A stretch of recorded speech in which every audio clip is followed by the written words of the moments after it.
താരപ്രചാരകരായി ദേശീയ സംസ്ഥാന നേതാക്കൾ പത്തനംതിട്ടയിലെത്തിയതോടെ തെരഞ്ഞെടുപ്പ് പ്രചരണം കൂടുതൽ ആവേശകരമായി മാറി. റെക്കോർഡ് വേഗത്തിൽ ചൂട് കൂടുമ്പോഴും തെരഞ്ഞെടുപ്പ് ആവേശം ഒട്ടും ചോരാതെ പ്രബലമായ മൂന്ന് മുന്നണികളുടെയും കേന്ദ്ര തെരഞ്ഞെടുപ്പ് ഓഫീസുകളും പ്രവർത്തന സജ്ജമായി. പത്തനംതിട്ട ജനറൽ ആശുപത്രിക്ക് സമീപം ജില്ലാ നേതാക്കളുടെ ശക്തമായ സാന്നിധ്യത്തിലാണ് UDF സ്ഥാനാർത്ഥി ആന്റോ ആന്റണിയുടെ ഓഫീസ് പ്രവർത്തിക്കുന്നത്. കോൺഗ്രസ് ഭാരവാഹികളായ റോജി പോൾ ദാനിയേൽ, രഘുനാഥ് എന്നിവരുടെ മേൽനോട്ടത്തിൽ കൃത്യതയോടെയാണ് ഓഫീസ് കാര്യങ്ങൾ ക്രമീകരിച്ചിരിക്കുന്നത്. നേതാക്കൾക്ക് പ്രവർത്തകരോട് സംസാരിക്കത്തക്ക രീതിയിലാണ് ഹാൾ ക്രമീകരിച്ചിരിക്കുന്നതെന്നും DCC vice president advocate A. Suresh Kumar പറഞ്ഞു. ജില്ലാ സ്റ്റേഡിയത്തിന് സമീപം പത്മ കഫേയുടെ അടുത്താണ് LDF സ്ഥാനാർത്ഥി ഡോക്ടർ തോമസ് ഐസക്കിന്റെ ഓഫീസ് പ്രവർത്തിക്കുന്നത്.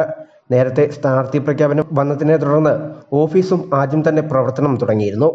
മറ്റ് മണ്ഡലങ്ങളിലുള്ള പോസ്റ്ററുകളും ബാനറുകളും വിതരണം ചെയ്യുന്നത് ഇവിടെ നിന്നാണ്. LDF മണ്ഡലം secretary Raju Abraham, chairman Chittayam Gopakumar, convener Alex Kandamala, media coordinator Roshi Roy Mathew എന്നിവരാണ് ഓഫീസ് പ്രവർത്തനങ്ങൾക്ക് നേതൃത്വം വഹിക്കുന്നത്. സെന്റ് പീറ്റേഴ്സ് ഓഡിറ്റോറിയത്തിന് സമീപം ഹൈടെക് രീതിയിലാണ് NDA ഓഫീസ് അലങ്കരിച്ചിരിക്കുന്നത്. ദേശീയ നേതാക്കളായ മോദി, അമിത്ഷാ, JP നദ്ദ തുടങ്ങിയവരുടെ ചിത്രത്തോടൊപ്പം സംസ്ഥാനത്തെ നേതാക്കളുടെ ചിത്രവും സ്ഥാനം പിടിച്ചിട്ടുണ്ട്. വലിയ ഹാൾ ഓഫീസിന്റെ പ്രത്യേകതയാണ്. മണ്ഡലം പ്രഭാരി കരമന ജയന്റെയും ജില്ലാ president VA Sooraj, Ayroor Pradeep, G Chandran, Nithin Shiva എന്നിവരാണ് പ്രചരണ പ്രവർത്തനങ്ങളിൽ ചുക്കാൻ പിടിക്കുന്നത്. News bureau, Pathanamthitta.